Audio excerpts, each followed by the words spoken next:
Ationa shure dzenyu dzatinodziona. Shure dzenyu idzi dzimwadzi. Adziwana idzi. Ndioneiwo. Aigare pasi vabereki. Munenge makutombunyikidza kodzero dzemaziso izvezvi apa. Toda kodzero dzemaziso panapa vabereki. Achigara zvayati yaurawa haisati yafa.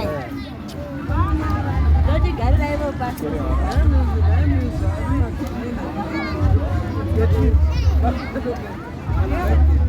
Vanenge vapedza